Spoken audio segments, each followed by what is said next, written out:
नवरात्रि का तीसरा दिन, श्रीमद् भागवत गीता का चौथा अध्याय। संस्कृत तो पढ़ना, मैं हिंदी वालों समझिए।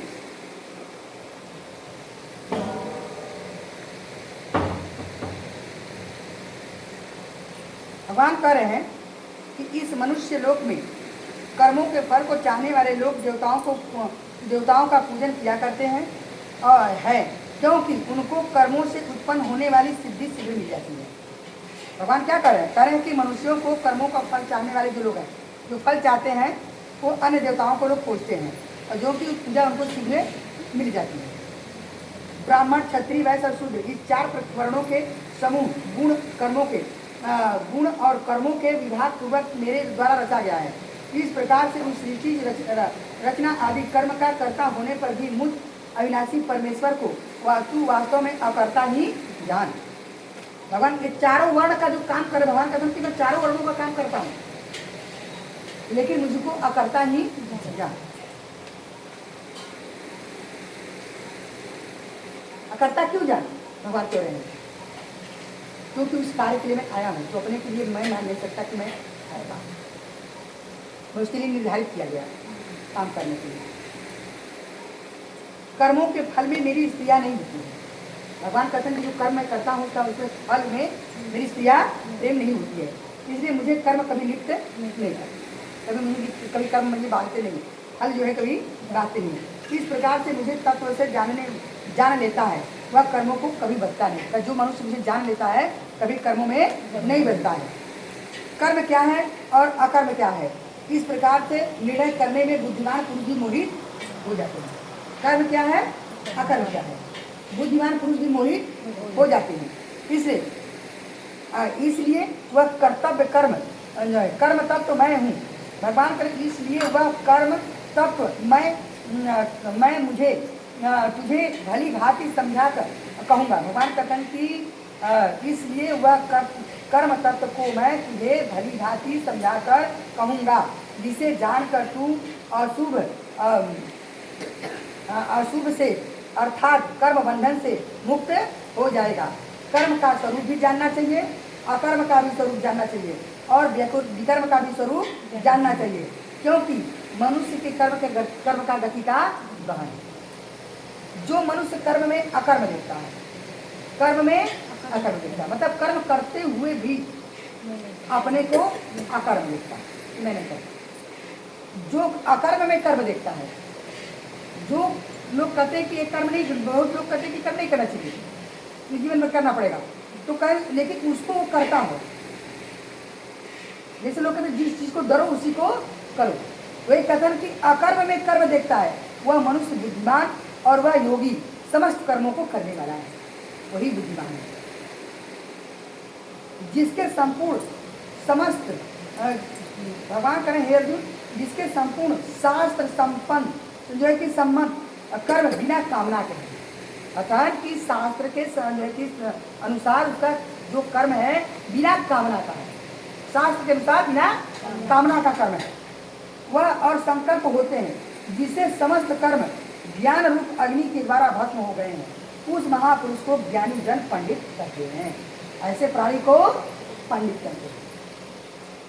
तो किस पंडित का किस माने में कि जो उनके अंदर कामना नहीं है, सबके है। शास्त्र के अनुसार काम कराना और उस काम कराते हैं उसका कोई, यहाँ तो काम कराने से पहले सौदा हो जाता है, भैया इतना आए, इतना आप देंगे तो हम आपके घर करा देंगे। जो पुरुष समस्त कर्मों में और उसके फल में आसक्ति का श्रद्धा त्याग करके, अर्थात जो पुरुष समस्त कर्मों में और उसके फल में आसक्ति का त्याग, समस्त कर्म करता है लेकिन उसमें फल की आशा नहीं करता, और श्रद्धा त्याग करके संसार के आश्रय से रहते, ये सब फल का त्याग करके संसार के आश्रय से रहित, संसार में जो है उससे आश्रय से रहित हो गया है, और परमात्मा के नित्य तृप्ति, परमात्मा ने उनके कार्य में नित्य उसकी तृप्ति, वह कर्मों में भली भांति बरतता हुआ वास्तव में कुछ भी नहीं करता, मतलब सब कर्मों में बरतता हुआ वास्तव में वह कुछ भी नहीं करता है। जिसका अंतःकरण इंद्रियों के सहित शरीर को जीत लिया है, जिसने अपने अंतःकरण को शरीर को जीत लिया है, जिसके समस्त भोगों को सामग्री का परित्याग कर दिया है। जो संसार की भोग सामग्री है उसका परित्याग कर दिया कि मतलब उसकी इच्छा नहीं है कि हम उसको लेकर के सवेरे सवेरे ये जुटा लें, ये कर लें, वो कर लें, तो सभी चीजों का परित्याग कर दिया। ऐसे आशा रहित पुरुष केवल शरीर संबंधी कर्म करता हुआ भी पापों से नहीं बचा। केवल अपने शरीर संबंधी अगर कर्म करे तब भी उसके पाप नहीं लगेगा। अगर केहू के दान पुण्य कुछ न करे, ऐसा भाव वाला रहे तब जिसका अंतःकरण इंद्रियों शरीर को जीत लिया, अपने अंतःकरण को शरीर को जीत लिया, जीता हुआ हो, जिससे समस्त भोगों को, संसार की समस्त भोगों सामग्री जो है उसको परित्याग कर दिया, सामग्री का परित्याग कर दिया है। ऐसे आशा रहित पुरुष केवल शरीर संबंधी कर्म करता हुआ पापों से लिप्त नहीं। जब इतना भाव रही तब जो आप लोग करेंगे, इतना भाव रहेगा तब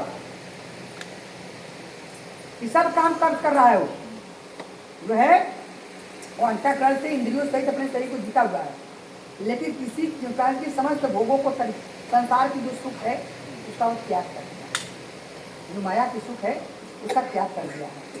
पर त्याग करके वो आशा रही, किसी चीज़ का आशा भी नहीं करता है। अगर वह केवल कोई दान पुण्य न करे, केवल अपने शरीर संबंधी पोषण करे, तब भी उसे पाप नहीं लगता है। ऐसा भाव रहेगा तब ना पाप नहीं लगेगा।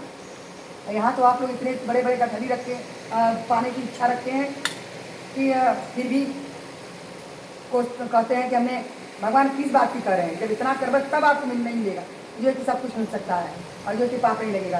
और आप लोग इतने बड़े बड़े गठरी रखते हैं, पाने की इच्छा रखते हैं, फिर भी सोचते हैं कि हमने अगरबत्ती हुआ लिया, हमको मिला ही नहीं। जो बिना इच्छा के अपने आप प्राप्त हुए पदार्थ में सदा संतुष्ट है, बिना इच्छा से, जो कि इच्छा नहीं है फिर भी वो चीज़ प्राप्त हो गई, उसमें संतुष्ट है, जिसमें ईर्ष्या श्रद्धा अभाव है, जिसके अंदर ईर्ष्या का सीधा अभाव है, ईर्ष्या नहीं है, इसके अंदर अभाव है, हो गया है। जो हर्ष मतलब खुशी या शोक आदि द्वंद्वों से सर्वथा अतीत है। क्या खुशी है, क्या गम है, वो सदा अतीत है। ऐसे सिद्धि असिद्धि सब रहने वाले कर्मयोगी कर्म करता हुआ उसमें कभी बता नहीं है।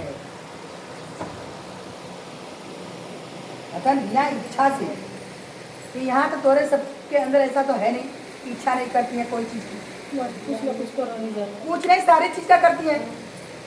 एक पूरा हुआ दूसरा तैयार हो गया,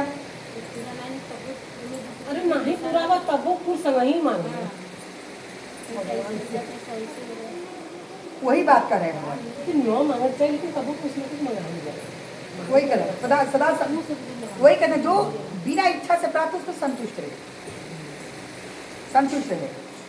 ये इसी बात से हम कहते हैं अगर किसी चीज़ का अगर त्याग हो गया तो लोगों को ऐसे लगता है कि इन्होंने अन्न त्याग दिया तो भाई गुस्सा में हुआ, ईश्वर, ऐसा कुछ नहीं है। शरीर के अंदर संतुष्ट, हम संतुष्ट हैं, खाए या ना खाए संतुष्ट है, उसी के करें कि वो करें। और ईर्ष्या भाव, अब किसी के प्रति ईर्ष्या भाव, किसी के प्रति ईर्ष्या भाव ही नहीं होता। जब प्रभु के प्रति अगर ऐसा हो जाएंगे तो आपके अंदर किसी के प्रति ईर्ष्या भाव नहीं हो जाएगा, आपके अंदर किसी के प्रति हो गया है। और खुशी का गम, किस चीज़ की खुशी कहेंगे? हम देख रहे हैं कि जिससे जमकर लड़ाई हो रही है सब कुछ हो जा रहा है, क्योंकि आप इसलिए की जगह हैं, फिर प्रेम से बोल रहे हैं, लेकिन प्रेम से बोल रहे हैं, लेकिन हम देख रहे हैं मन में ईर्ष्या जो अंदर है वो खत्म नहीं हो रहा है, मन में ईर्ष्या वो खत्म नहीं हो रहा है। तो जो रहीमदास कहे हैं, रहीमन धागा प्रेम का मत दियो चटका, जब टूटे ना जुड़े तो गांठ।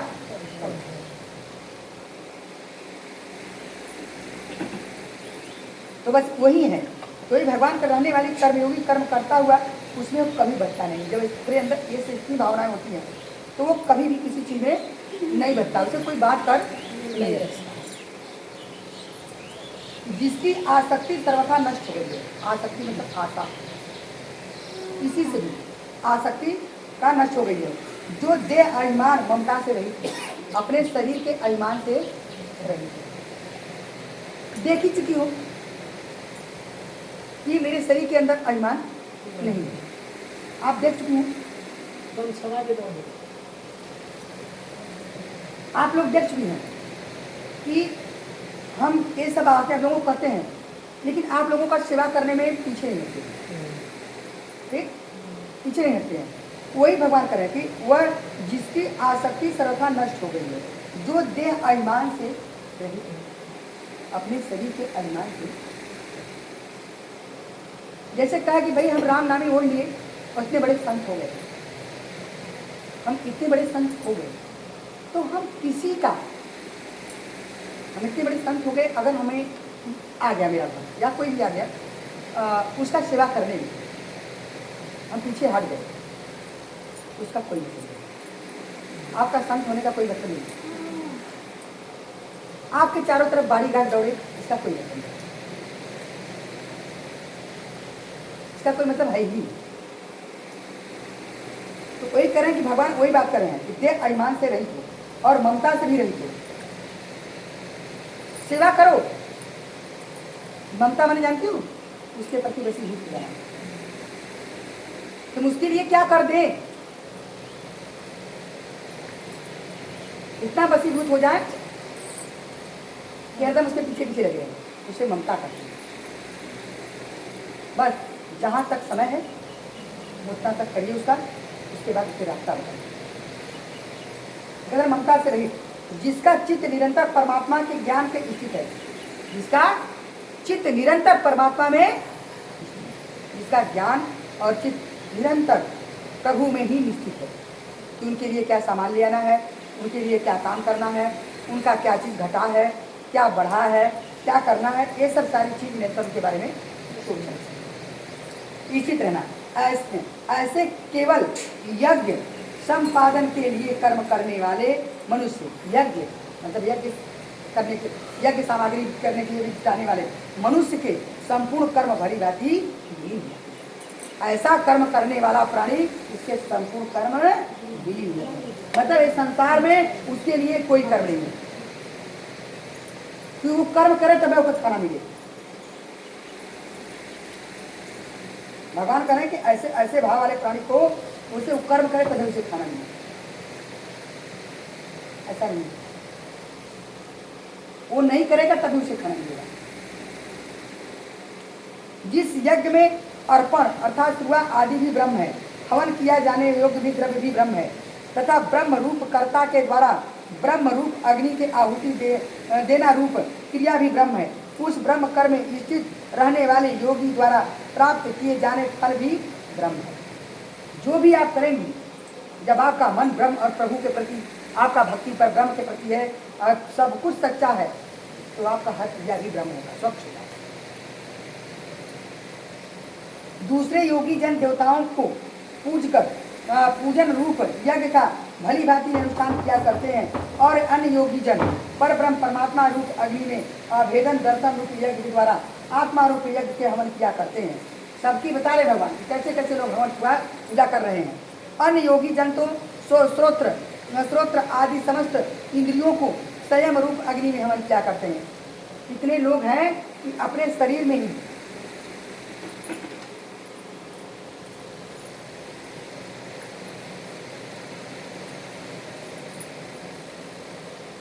अन्य योगी जन तो श्रोत्र आदि समस्त इंद्रियों को संयम रूप अग्नि में हवन किया करते हैं, और दूसरे योगी लोग शब्द आदि समस्त इंद्रियों को इंद्रिय रूप अग्नि में हवन किया करते हैं। और दूसरे योगी जन इंद्रियों की संपूर्ण क्रियाओं को, स्थानों को, समस्त क्रियाओं के ज्ञान के प्रकाशित आत्म संयोग अग्नि में हवन किया करते हैं। वो शरीर के अंदर करते रहते हैं। कई पुरुष तो द्रव्य संबंधी यज्ञ करने वाले हैं, जो आप लोग करते हैं। कितने तो तपस्या रूप यज्ञ करने वाले हैं, तथा दूसरे कितने ही योगी रूप यज्ञ करने वाले हैं, और कितने ही अहिंसा आदि तीक्ष्ण व्रतों से मतलब कि शरीर को कष्ट दे करके, दूसरों को कष्ट देकर करने वाले हैं। व्रतों से युक्त यज्ञशील पुरुष स्वाध्याय रूप ज्ञान यज्ञ करने वाले हैं। संसार में बहुत ऐसे हैं लोग जो बता रहे हैं कि सबका पूजा ध्यान कैसे करते हैं। दूसरे कितने योगी जन है अपान वायु को प्राणवायु में हवन करते हैं। ये तो जान ही नहीं अपान वायु हवन जो आप लोग। वैसे ही अन्य योगी जन प्राणवायु को अपान वायु में हवन करते हैं। अन्य कितने तो नियमित आहार करने वाले प्राणायाम पुरुष प्राण और अपान गति को रोककर प्राणों को प्राणों में हवन किया करते हैं। ये सभी साधक यज्ञों द्वारा पापों को नाश करने वाले हैं, यह कर देने वाले हैं, यज्ञों को जानने वाले। इससे आपके शरीर के जो पाप हैं नष्ट हो जाएंगे।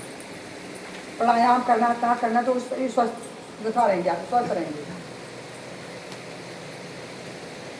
हे कुरुश्रेष्ठ अर्जुन, यज्ञ से बचे हुए अमृत का अनुभव करने वाले योगी जन सनातन परब्रह्म परमात्मा को प्राप्त होते हैं। क्या करें? हे अर्जुन, यज्ञ से बचे हुए अमृत का अनुभव करने वाले योगी जन सनातन परब्रह्म परमात्मा को प्राप्त होते हैं। जैसे सारे सामग्री को जुटाकर हम आप लोगों से कहते आप लोग करिए, कैसे पूजा करना है सारा विधान बता दिए, आप लोग करते हैं। तो वही कर रहे हैं भगवान कि जो अगर ऐसा सनातन करने वाले योगी जन सनातन परब्रह्म को परमात्मा जो बचे हुए अमृत का जो आप लोग करते, जो जुटाकर हम जाकर देते हैं आप लोग करती हैं, तो बच्चे जो बचा हुआ है जो कर्म होता है वो हम अपने अंदर अनुभव करते हैं। जो मेरा बचा हुआ है वो करते हैं। तो वही कथन की जब अनुभव करता है तो सनातन परब्रह्म परमात्मा को प्राप्त है। सनातन जानती सनातन माने जिसका कोई नाश नहीं, तो उस पद को प्राप्त हो जाएगा वो। और यज्ञ न करने वाले पुरुष के लिए तो मनुष्य लोक भी सुखदायक नहीं है, फिर परलोक कैसे सुखदायक हो सकता है? यज्ञ न करने वाले को मनुष्य लोक भी सुखदायक नहीं है। इसीलिए आप लोग देखे होंगे कि एक समय में रहा होगा किसी के वंश में बहुत ढेर सारा जमीन देखा रहा होगा, और देखेंगी कुछ पीढ़ियों पर आते आते खत्म हो जाता है। क्यों? उसके घर में यज्ञ पूजा नहीं होता। धन संपत्ति के मद में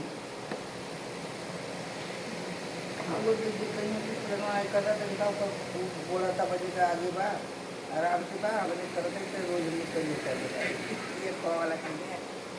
वो भाई आप लोग करते हैं पूजा, लेकिन जाने की अनेक जन्मों का अगर भगवान की भक्ति करने जाएंगे तो भाई अनेक जन्मों का पाप के साथ कटे करेंगे।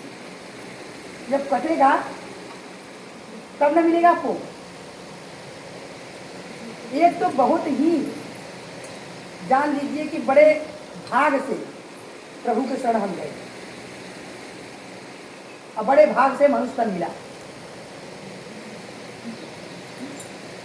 इसी प्रकार और भी बहुत तरह से यज्ञ वेद की वाणी से विस्तार से कहे गए हैं। उन सबको तू मन इंद्रियों और शरीर की क्रिया द्वारा संपन्न होने वाला जान। कथन बहुत प्रकार से यज्ञ पूजा वेदों में कहे गए हैं कथन, लेकिन वह शरीर के क्रिया द्वारा संपन्न होने वाले हैं, शरीर द्वारा होने वाले हैं। शरीर द्वारा करेंगे तो होने वाला है जान। इस प्रकार से तत्व से जानकर इनके अनुष्ठान द्वारा तू कर्म बंधन से संसार मुक्त हो जाएगा। हे परम तप अर्जुन, द्रव्य भगवान कह रहे कि हे अर्जुन द्रव्य कथन की द्रव्य में यज्ञ की अपेक्षा ज्ञान यज्ञ से जो आप लोग कहते हैं, लेकिन ज्ञान तो वो भी नहीं कर सकते। ज्ञान यज्ञ तो एकदम नहीं आप लोग कर सकते। ये तो बड़ा द्रव्य समाधि तो कर ले रही है, वो तो एकदम नहीं कर सकती आप। ज्ञान यज्ञ का मतलब समझती है?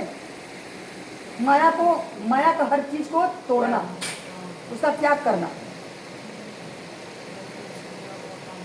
आकांक्षा न हो, हर चीज का त्याग करना। तो वही चीज है, वो यज्ञ है। हर बुराई को छोड़ देना अपने शरीर से, अंदर से अपने शरीर के अंदर अच्छाई लाना। वही करें कि ज्ञान यज्ञ श्रेष्ठ है। और एवं मात्र संपूर्ण कर्म ज्ञान समाप्त होना, ज्ञान यज्ञ द्वारा समस्त पाप समाप्त हो जाए। उस ज्ञान को तू तत्वदर्शी ज्ञानी के पास जाकर समझ। उस ज्ञान को तत्वदर्शी ज्ञानी के पास जाकर समझ। इसको भली भांति दंडवत प्रणाम करने से, उसकी सेवा करने से, कपट छोड़कर सरलता पूर्वक प्रश्न करने से। बार बार इस बात को प्रश्न करते हैं, लेकिन आप लोगों के अंदर होता है सेवा की बात छोड़ तो हम बुलाने पर नहीं आती है।